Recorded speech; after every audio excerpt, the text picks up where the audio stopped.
to last 2 years, but when that ran out, the need to medicate did not. Derek started using heroin. And when the funds to pay for the heroin ran out, Derek ended up selling heroin. Derek was arrested and, as I said, in and out of prison for the last 10 years, a total of 7 years. Imagine, where were you 10 years ago? Imagine 7 years of that being inside a prison cell. Begs to differ. It's an odd question to think about. And Derek thought there was no hope. And one day he was in his prison cell and he felt he had a big slap around the back of the head and he just said, I need to turn my life around. He got out of prison last year and he applied for a job with our organisation. Derek is now in full-time employment, and since securing his job he's been able to pay his bills and see his kids again. But what if Derek never had to go through the prison system? What would our criminal justice system have looked like for Derek? Well, first and foremost, his drug addiction would have been sorted in Portugal. When he went to Norway, he'll have been rehabilitated and supported by the governors and the guards in the prison. And by the time he was released to Singapore, he wouldn't have had to have worried about finding a house or finding extra support for his problems, because the government would have supported him in doing that. Derek pulled himself up by his shoes and managed to get himself a job and turn his life around. In fact, Derek's now a qualified tutor, dedicating every day to supporting other people with criminal convictions to turn their life around. And I think that's absolutely incredible and extremely powerful. So when I asked the question of, what if we worked with criminals to make society safer? I don't think that's the right question. The question is, what if we worked with people like Derek to make society safer? Thank you.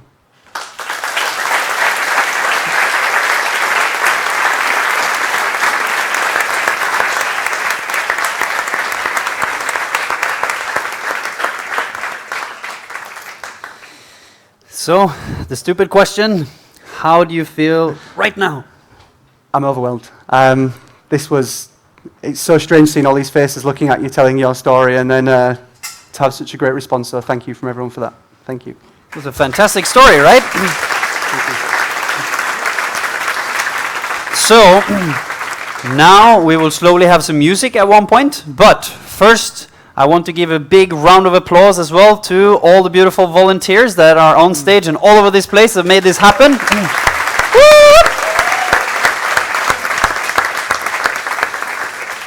And even though they made me have a handheld mic, we should also give a round of applause for the fantastic production team.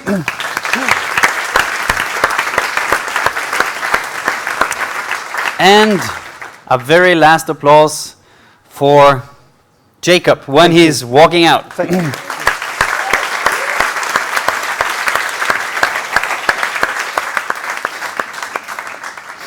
So very slowly, I have heard that we will have very, very beautiful music, and the reason why I know is because I was here yesterday during the rehearsals, of course. I don't just say that. Can't say that before they played. No. That's judging again. That's not good. We've been through this. So, I've also heard that we will learn a little bit about local traditional music, and we will also have a song that hopefully you've heard before. So, let's welcome to the stage, when the beautiful volunteers are running off, the one and only musician from Portugal. So, a round of applause for our musician. Come on.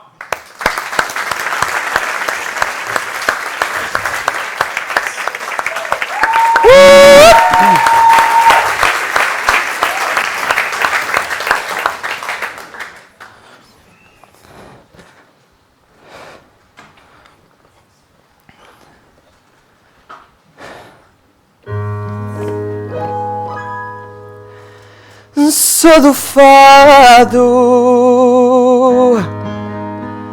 como sei, vivo um poema cantado de um fado que eu inventei a falar. Não posso dar-me, mas ponho a alma a cantar, e as almas sabem escutar. chorai, chorai.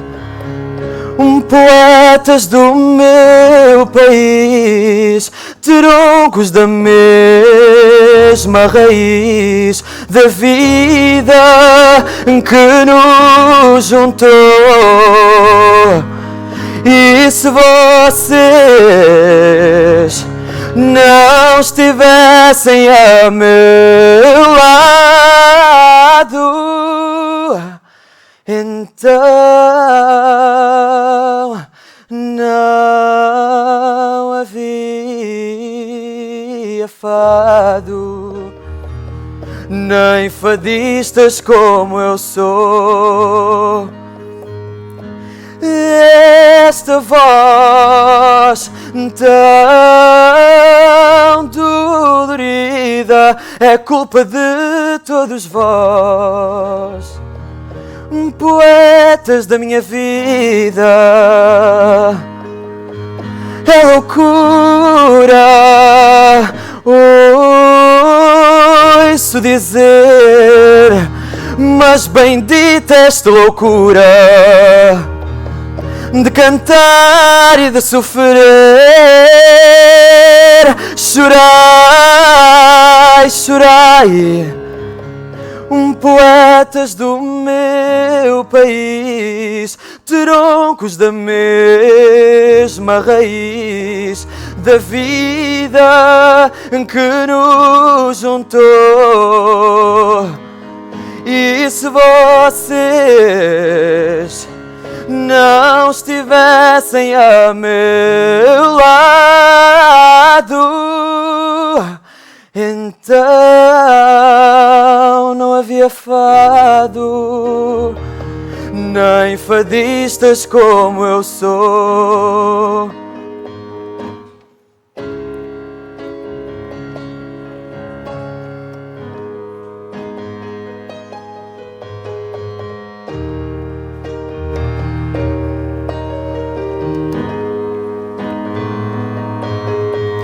E se vocês não estivessem a meu lado, então não havia fado, nem fadistas como eu sou. Thank you.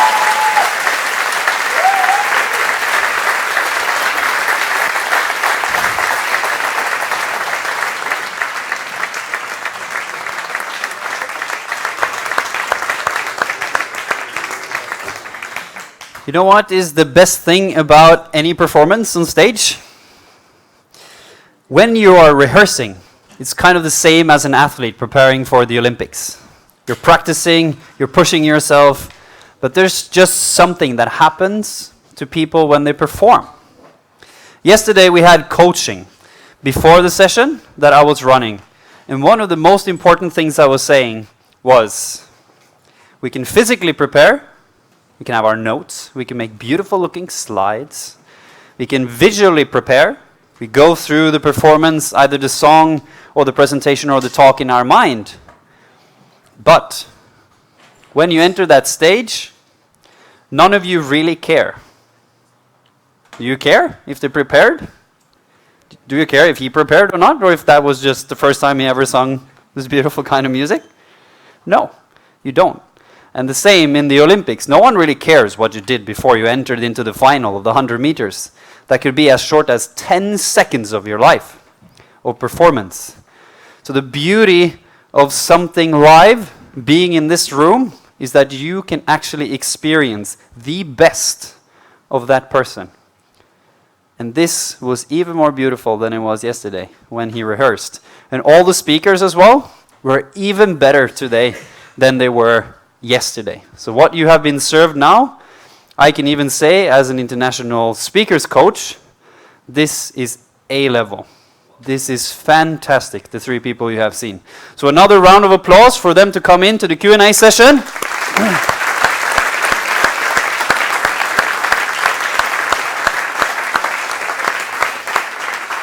Thank you.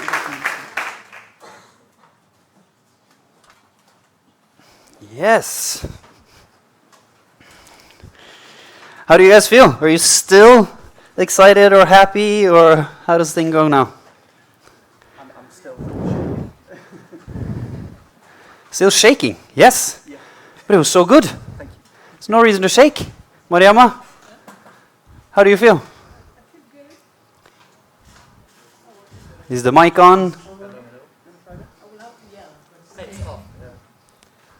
Yeah, then you can use that. So, how are you feeling, Mariama? Very, very good. And you? I feel really. Oh wow! Now it's working. All right.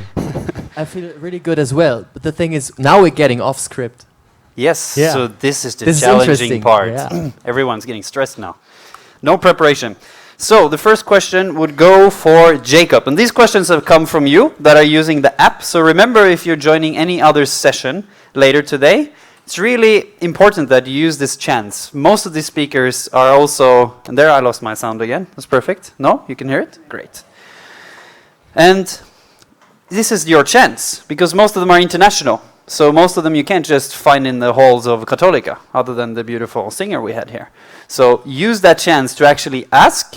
And of course, if you don't dare to ask through that, you can also reach out to them, like I said as well, to whatever social media they are holding. And I think they would be more than delighted to ask or answer any question that came their way, the way I know you guys. So we will start with Jacob. What was the most brutal story you've heard during the interviews? Or during your time During my time. in prison? Oh, whilst in prison. Yep. There was some shocking things that you see in prison. I think one of the hardest things I found was a chap who had been in and out of prison all his life, and from the age of 13, 14 years old, he was 28 by the time I met him. What are we doing to people if we're locking them away as children and not rehabilitating them there and then? So to think that someone's lost that much life by the time they're 28, almost half the life, that was probably one of the hardest things I've had to hear in prison. And I just genuinely hope that we try and stop locking children up, because it doesn't seem right. True that. And Mariama, interesting question. If you had gotten money and financial support from your parents, do you think your story would have been different? Absolutely, I think yes, because and I wouldn't even want that, because I think it would have been like so easy. It wouldn't be interesting, because everything would just. I think it happened perfectly the way it was. I really accept my story the way it is. Paul, are you sometimes fed up with the music industry the way it is today? What do you mean with that? Interpret it in the way you want. Tired of it? Of course, it is a challenge nowadays, because the music industry is so fast moving, and Spotify and all the streaming platforms, they are good, but as you just heard, it's really difficult to get money from there. So you have to think of other models in the music industry. And as I told you, for example, production music is really important, because you can do music that you feel, music that you love. And nowadays we live in a culture where Instagram, Facebook is so important, and a culture where the first thing that's important is how many followers do you have. When you go to a label, or when you need a management, they start looking at your followers, and they first thing is not what music are you doing. That makes me sick. And that's why I'm doing production music, because I can do music I love and feel, and that's what music should be all about. So the thing is, of course, sometimes it gets on my nerve, and the industry is difficult, but you have to come up with new models, because there are new models, and there are many opportunities. I actually realized now that the question I gave you, I kind of came up with the spot. I think the question was meant for me, since it actually says here, what was the most brutal story you've heard during the interviews? So I assume that was meant for me then, potentially, out of the 400 interviews I've done. And to answer that, brutal, one of the toughest things to listen to is to listen to a story, number one, that touches you because it might be similar to your own story. But the most brutal story I've heard is the story of someone that has been deprived of basically their entire being. So that's normally stories of child abuse or rape. Someone that has no power over themselves, and stories, of course, with children. And I've traveled and lived and been to more than 50 countries around the world as well. So I've also seen many of these things myself. And then that kind of brings up tough memories, and also, of course, with the refugee children. So anything that's kind of related to someone that doesn't have a choice.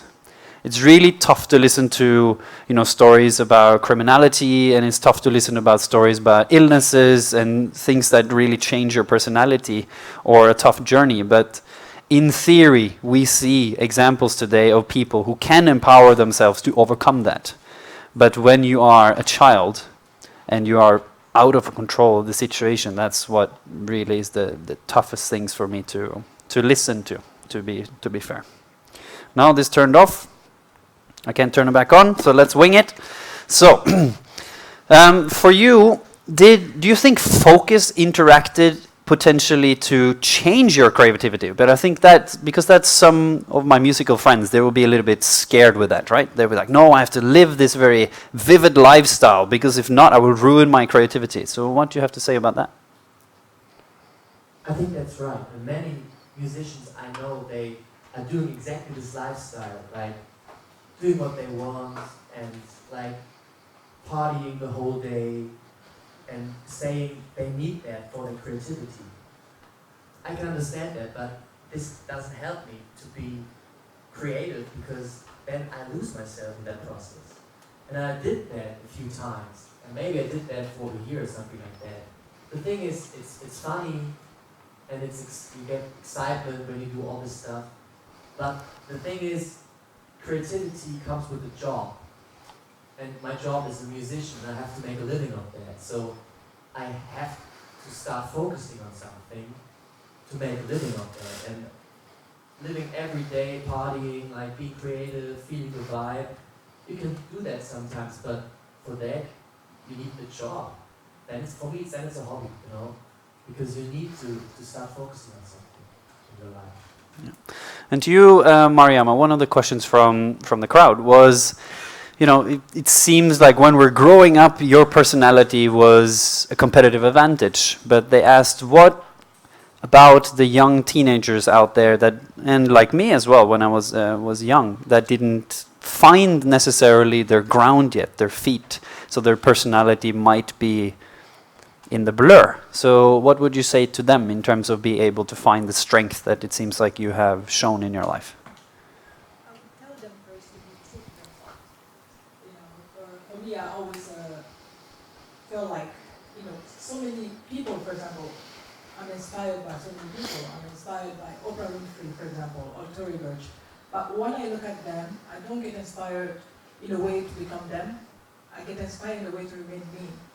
I think what I would tell them is to build their own character and to be able to look deep inside of them and to accept everything that they have. You cannot change if you don't first accept who you are. I had some things I still have, I'm not perfect. I have some things that wasn't right about me, but first I accept it and I tell myself, how can I change that? And I think when you're young, you have so much opportunity to build yourself. You have so much opportunity to fail and to get up. All I can tell them, no matter what happened in the process, accept it. It's not the end of the world. And I think I remember when you prepared your talk yesterday, you talked about daring to doing things, which has kind of gone through my life as well. I've just done things that for other people I've seen complete madness, like jumping from shipping to Doctors Without Borders, and you've kind of done similar things. And we discussed yesterday how much that can give you, because even though people tell you that you can't do it or you're not worth it, you're not good enough, how do they know, right? That's the question you can ask yourself. So I remember that you were really eager to talk about that as well, to dare to just do it, because you have nothing to lose on it. And in theory, you don't really know, and no one else knows either, before you actually tried. Yeah, and I've seen so many people, for example, when I look at my crowd in New York, most of the bankers, they went to school for law. So it's just not because you went to school for something that, oh my God, I have to finish that way. When I started, I was a model, then stylist, then a makeup artist. Then I started my non-for-profit organization. I thought I would just do that my whole life. Today, I have 2 companies, and I just started building more. I'm now investing in Africa, in women. So you have to let yourself be free. You're not forced to do anything. One thing you just need to do is no matter what you change, what you choose to do, be the best at it. If you decide to go into another field, be the best at it. Learn about your field. I think you guys are very lucky to be in college. I'm a dropout. I didn't finish high school. So if I have to do it again, I will continue school because I have to educate myself all over again. So learn about your field. Even if you don't know, don't be afraid. Learn, search, and I tell you, believe me, you're going to be successful. If I'm able to do this, anybody can do this. There is no magic formula. You just have to build that character and that personality and become fearless. And Jacob, how big is the role of society in all this? Because there's obviously a role of the family, of the people around them, and of the person themselves in the end of the day, like we're talking about now, to change your own life, and with the example you had as well. But how important is society in all this, if you were to answer from your personal perspective and experience? I think society is the last missing piece of this puzzle. We know that a house, that drug support, that mental health support, that a family, that a job will help reduce reoffending and someone's need to, or actions to break the law. But if we put people in the second prison by being released from custody and coming into a community that does not welcome them, does not wish them well, does not want them to rehabilitate and reform, then we're just creating more criminals and making our society unsafer. Acceptance from society is key to reducing reoffending. Both of you guys, if you give your microphone to Mariama now, you can kind of have a semi-battle. Because both of you were talking about dreaming.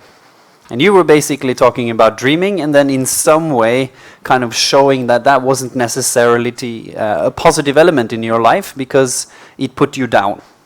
And in Mariama's case, I know that it kind of put her up because she had resistance in that. And it seemed like you didn't necessarily have the same resistance. You came to kind of a big step in very quickly, right, within the 20s.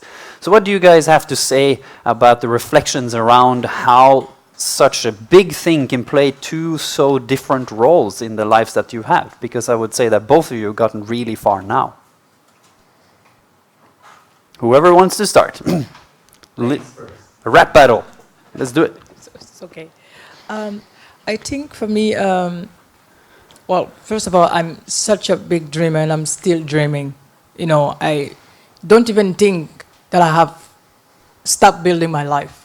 I'm still going to make the mistake. I have so much in me. I feel like I'm just beginning today. After all the achievement, I'm this kind of person. Like I can be on TV today. After that's finished for me, that's finished. I don't live in the past. I'm constantly want more and more in the future. So for me, I think this dream things is something that is good because it helps you to visualize what you actually want. You know, because when you take the time to really see where you want to be, it's almost like you creating a business plan in your head. So that's what a good dreamer is about. So the only reason your dreams will not come true is because when you lose confidence, when you listen to the no-sayers, when people tell you, oh my God, it's not doable, because you have to understand when you dream, sometimes it's an excitement, right? It's a moment where it's like, oh my God, I'm going to build this house, and then you're like, oh, to build this house, I will need this kind of money. Don't look at that. Please, forget about how much money you have. Forget about how you're going to get there. See yourself out there.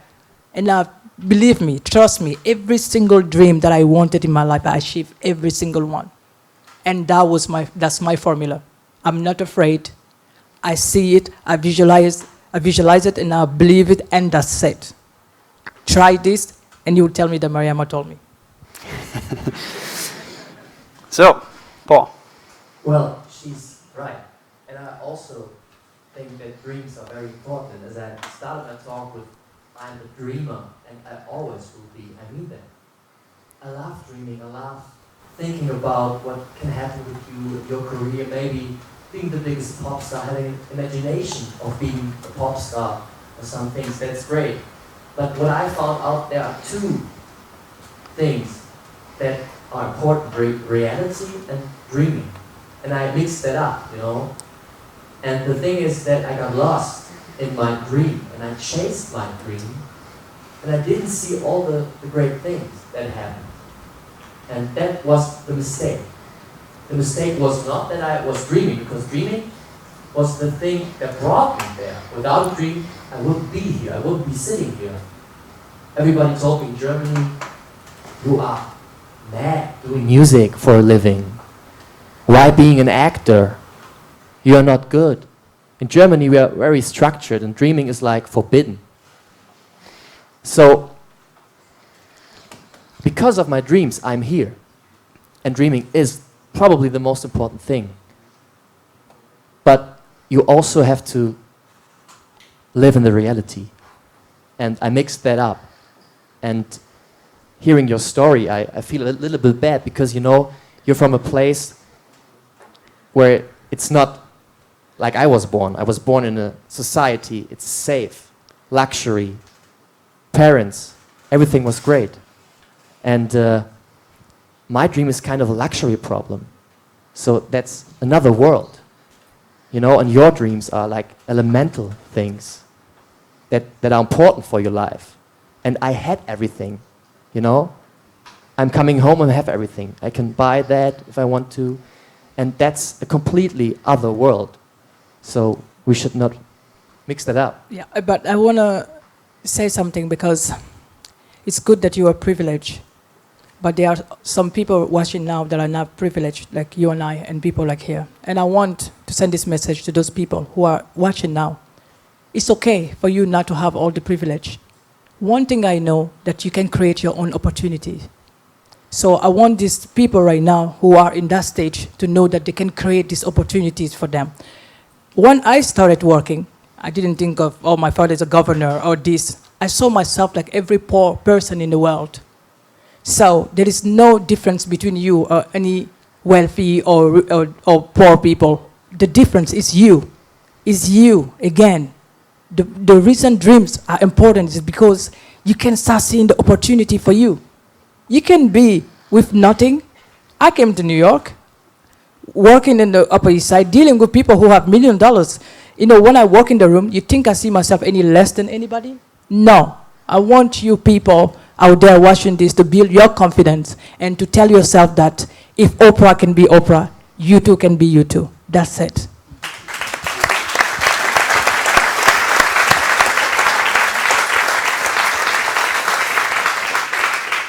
Yes, and before we're rounding things up as well, I want to build on that, because working with a lot of young people, and you probably, all of you are working with young people in general, one of the things that I'm talking to them about, no matter the privilege or not, because we're getting into a more polarized world, where we are getting excuses for all kinds of things. You have excuses, you're privileged, then that's wrong. You have excuses, you're not privileged, then that's wrong. You're being judged, then that's wrong. We're looking for things and reasons for why we are not able to be the best version of who we are. And like I said, for me, the answer is in ourselves. I've interviewed so many people and on purpose guessed what they would be talking about before I entered into the interview. And obviously, I'm starting to become quite good at reading people with the job I have, but 100% of the time, I am wrong. And I'm asking that question to myself because I want to prove that point. You don't know what someone goes through. Even in Germany or in Norway, and we're going to hear people from Germany later today as well talking about things that, okay, they were privileged, but what God gave them or what universe gave them or what life gave them, I don't think any of us would have wanted that to turn into the beautiful person he is today. But still, he wasn't privileged, even though he started off privileged. So things can change pretty dramatically in life. So it's also important to remember that a day has 24 hours, even for Steve Jobs, even for Oprah, even for me, and even for all of you, and all of you. And the only thing you can actually do with those 24 hours is your best. And in the end of the day, that's what matters. Like you said as well, being the best Paul is what actually matters. Because I think Ed Sheeran is the best Ed Sheeran, or the best Ed Sheeran of his own version, right? So you will be the best Paul, and maybe in 20 years, Ed Sheeran will be looking at you and thinking, I wish I was Paul. Who knows? Absolutely. Is that one of your dreams? Absolutely. Exactly. So we'll finish off with one thing. If you were to leave this earth now, and you were leaving our beautiful audience with just one lesson from your life that you would think could be useful for them, what would that be? You can start off with Jacob. Thank you. Get the microphone. Now, Jacob. Your life will have ups and downs, and the one thing I've got from my lowest point in life is that the only way is up, and you can build on that and you can work out of that. I'm grateful for every day, so I'd say to people, just be grateful. Thank you. I will say, never take no for an answer. You can achieve anything you set in your mind, and there is no limit to what you can achieve in life. I would say, enjoy the moment. Be in the moment. And accept love. And love is one of the best things in life. It's bigger than anything. Perfect.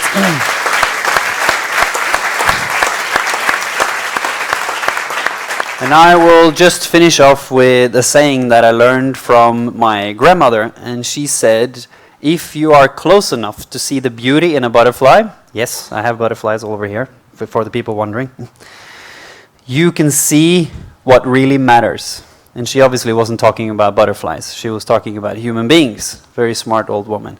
So if you dare to be curious and get to know people, even if they're criminals or if they're different than you or if they are privileged or not, it doesn't really matter, because unless you get to know them, you will actually not succeed in life. Because no matter how much you can imagine things, we live in a world where we will create together in teams or in support or in relationships. So dare to be curious on the person next to you.